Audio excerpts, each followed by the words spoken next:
हे सर्वात्मन, आपके लिए सब ओर से ही नमस्कार हो, क्योंकि अनंत पराक्रमशाली आप सब संसार को व्याप्त किए हुए हैं, इससे आप ही सर्वरूप हैं।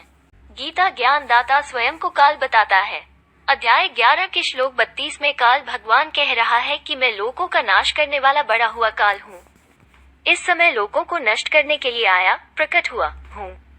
जो प्रतिपक्षियों की सेना में स्थित योद्धा लोग हैं वे सब तेरे बिना भी नहीं रहेंगे, अर्थात मैं खा जाऊंगा। अध्याय 12 का श्लोक 1 हिंदी।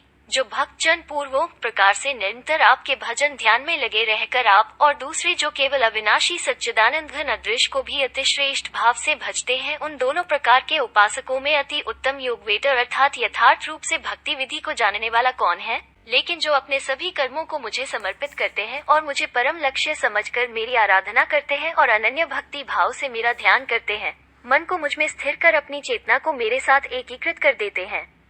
हे पार्थ, मैं उन्हें शीघ्र जन्म मृत्यु के सागर से पार कर उनका उद्धार करता हूँ। हे अर्जुन, ये शरीर क्षेत्र इस नाम से कहा जाता है और इसको जो जानता है उसको क्षेत्रज्ञ इस नाम से उनके तत्व को जानने वाले ज्ञानीजन कहते हैं। भगवत गीता सारांश अध्याय 13 श्लोक 1 से 6 में शरीर और इस शरीर के भीतर के दोषों काम, क्रोध, लोभ, मोह, मिथ्या अहंकार आदि और निराकार स्थिति और 10 इंद्रियों और इंद्रिय विषयों का वर्णन है।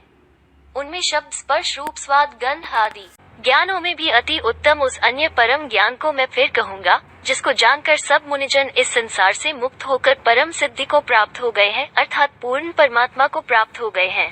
Gita chapter 15 verse 1। इस अध्याय में संपूर्ण जगत के कर्ता हर्ता, सर्वशक्तिमान, सबके नियंता, सर्वव्यापी, अंतर्यामी, परम दयालु, सबके सुहृद, सर्वाधार, शरण लेने योग्य, सगुण परमेश्वर पुरुषोत्तम भगवान के गुण, प्रभाव और स्वरूप का वर्णन किया गया है। अध्याय 15 का श्लोक 20 से तत् बुद्ध्वा बुद्धिमान स्यात् कृतकृत्य च भारत। हे निष्पाप अर्जुन, इस प्रकार यह अति रहस्य युक्त गोपनीय शास्त्र मेरे द्वारा कहा गया और इसको तत्व से जानकर ज्ञानवान कृतार्थ हो जाता है, अर्थात पूर्ण संत जो तत्वदर्शी संत हो उसकी तलाश करके उपदेश प्राप्त करके काल जाल से निकल जाता है। हे अर्जुन, ये योग न तो बहुत खाने वाले का, न बिल्कुल न खाने वाले का, न बहुत शयन करने के स्वभाव वाले का और न सदा जागने वाले का ही सिद्ध होता है। जो पुरुष शास्त्र विधि को त्याग कर अपनी इच्छा से मनमाना आचरण करता है वो न सिद्धि को प्राप्त होता है, न परम गति को और न सुख को ही।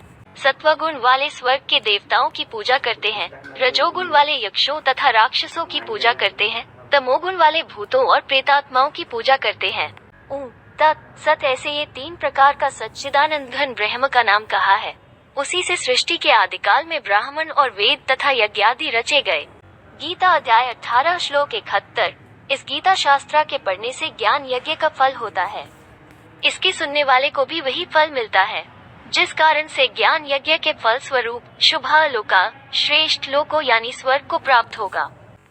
इसमें जगत की उत्पत्ति का विषय, भगवान का तिरस्कार करने वाले आसुरी प्रकृति वालों की निंदा और दैवी प्रकृति वालों के भगवत भजन का प्रकार, सर्वात्म रूप से प्रभाव सहित भगवान के स्वरूप का वर्णन, सकाम और निष्काम उपासना का फल और निष्काम भगवत भक्ति की महिमा का वर्णन है।